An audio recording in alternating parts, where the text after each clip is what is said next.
영상을 클릭해 주셔서 감사합니다. 18세기까지만 해도 동양과 서양은 경제 규모나 인구 면에서 큰 차이가 없었습니다. 청나라의 건륭제 시기, 중국은 세계에서 가장 부유한 제국이었고 조선 또한 독자적인 문화를 꽃피우고 있었습니다. 하지만 불과 100년 후인 19세기 말 서양은 전 세계를 호령하는 제국이 되었고 동아시아는 그들의 압력 앞에서 무력하게 무릎을 꿇어야 했습니다. 도대체 그 짧은 100년 사이에 무슨 일이 있었던 걸까요? 단순히 서양이 총을 더 빨리 만들었기 때문일까요? 우리는 그 이면에 숨겨진 진짜 엔진을 놓치고 있습니다. 그것은 눈에 보이지 않지만 그 무엇보다 강력한 힘을 가진 시스템, 바로 은행이라는 금융제도였습니다. 은행은 돈을 보관하는 단순한 금고가 아닙니다.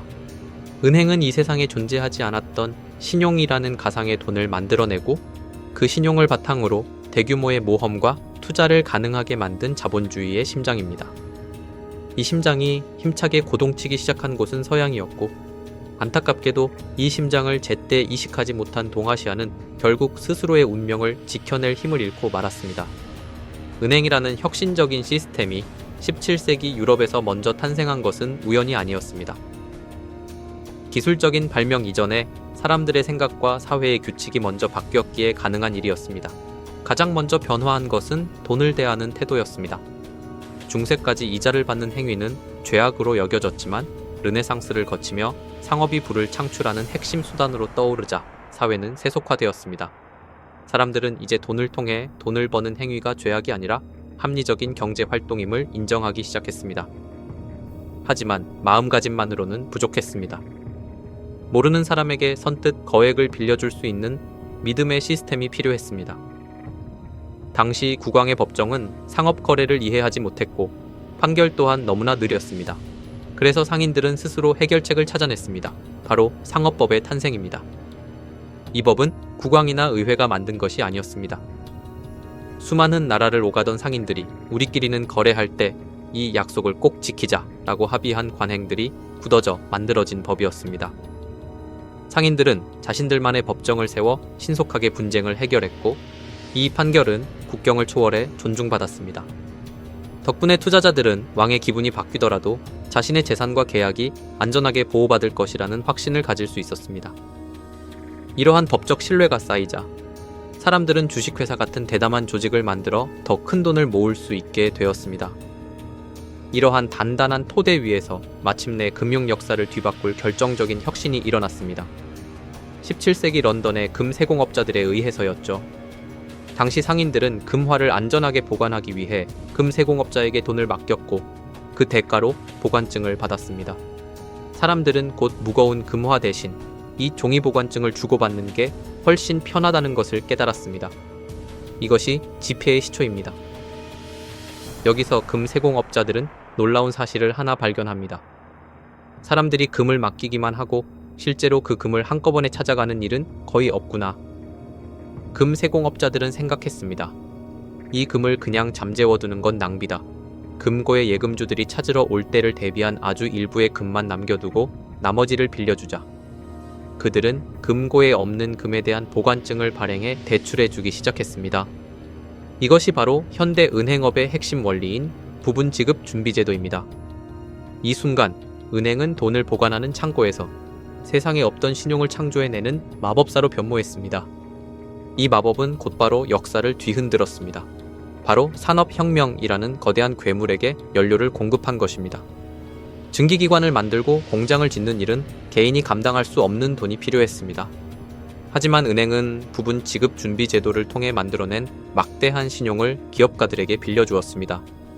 은행이라는 엔진이 자본이라는 연료를 끊임없이 공급해 주었기에 산업혁명은 단순한 기술의 진보를 넘어 전 세계를 뒤바꾸는 거대한 혁명이 될 수 있었던 것입니다.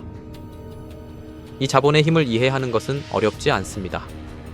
현재 인공지능 기술 개발에 전 세계 수많은 사람들과 기업들의 투자금이 수백, 수천조 원 규모로 쏟아져 들어가는 모습을 생각해보면 산업혁명 또한 어떻게 이룩되었는지 감이 오실 것입니다.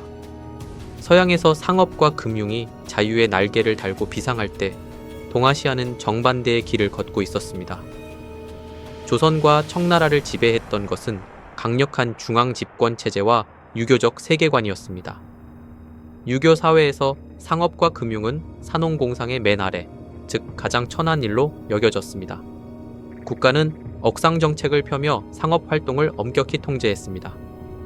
개인이 큰 부를 축적하는 것은 왕권에 대한 잠재적인 위협으로 간주되었기 때문입니다. 더욱 치명적인 것은 제도의 공백이었습니다. 서양에서는 상업법이 국왕의 권력으로부터 상인들의 재산을 지켜주었지만 동아시아에는 그런 보호막이 없었습니다. 아무리 큰 돈을 번 거상이라도 부패한 관료의 눈에 띄거나 정치적 격변에 휘말리면 하루아침에 전 재산을 몰수당하기 일쑤였습니다. 재산권과 계약의 이행 여부가 법이 아닌 권력자의 의지에 달려 있었던 것입니다. 그러다 보니 자본은 숨을 수밖에 없었습니다. 돈을 번 사람들은 공장을 짓거나 은행을 세우는 모험 대신 가장 안전한 자산인 토지를 사들이거나 몰래 고리대금업을 하는 데 그쳤습니다. 자본은 늘 단절되어 있었고 고립되어 있었습니다. 19세기 중반, 금융 엔진을 장착한 서양 제국주의 열강이 동아시아의 문을 두드렸을 때 이 격차는 돌이킬 수 없는 비극이 되었습니다. 청나라와 대한제국은 근대화 비용을 마련하기 위해 서양 은행들의 손을 잡을 수밖에 없었습니다. 그들이 내민 손은 구원의 손길이 아니라 쇳덩이로 만든 족쇄였습니다. 당시 국제금융시장에서 유럽 국가들끼리 돈을 빌릴 때의 금리는 연 3% 수준이었습니다. 하지만 대한제국이 일본으로부터 강제로 도입해야 했던 차관의 금리는 거의 연 8%에 달했습니다. 2배가 넘는 이 살인적인 고금리는 애초에 갚는 것이 불가능한 수준이었습니다.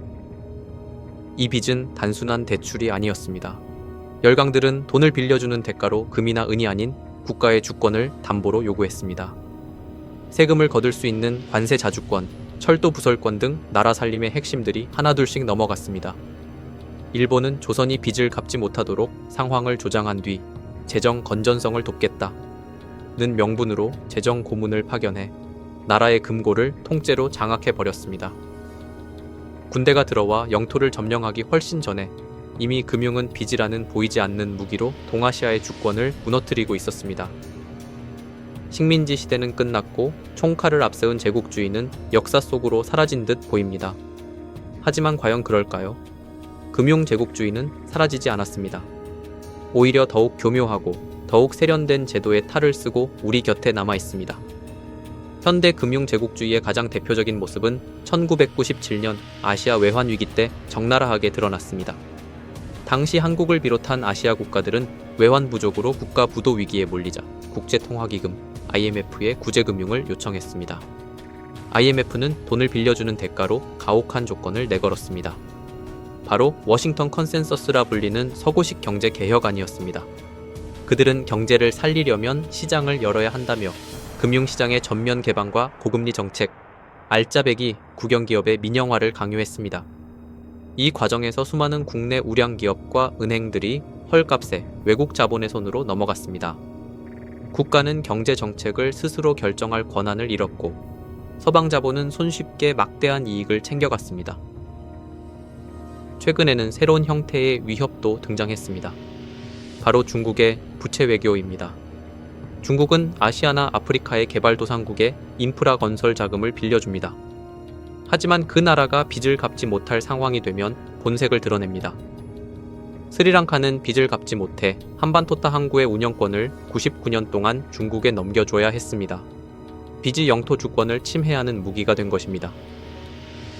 우리는 긴 시간 여행을 통해 확인했습니다. 19세기, 은행이라는 제도를 갖추지 못했던 동아시아는 열강의 빚과 압력 앞에서 너무나 쉽게 무너졌습니다. 금융 시스템의 차이가 곧 국가의 생존을 가르는 결정적인 격차였던 것입니다. 그리고 지금 21세기의 세계에서도 금융 전쟁은 끝나지 않았습니다. 총성 없는 이 전쟁터에서 금융 제국주의는 더욱 정교한 논리와 제도로 무장한 채 힘없는 국가들의 경제 주권을 끊임없이 위협하고 있습니다. 과거의 역사가 우리에게 던지는 메시지는 분명합니다. 튼튼한 군사력만큼이나 중요한 것이 바로 자율적이고 견고한 금융 시스템입니다. 그리고 시스템보다 더 중요한 것은 우리 국민 한 사람 한 사람이 돈의 흐름과 금융의 본질을 꿰뚫어 볼 수 있는 높은 금융 문해력을 갖추는 일입니다.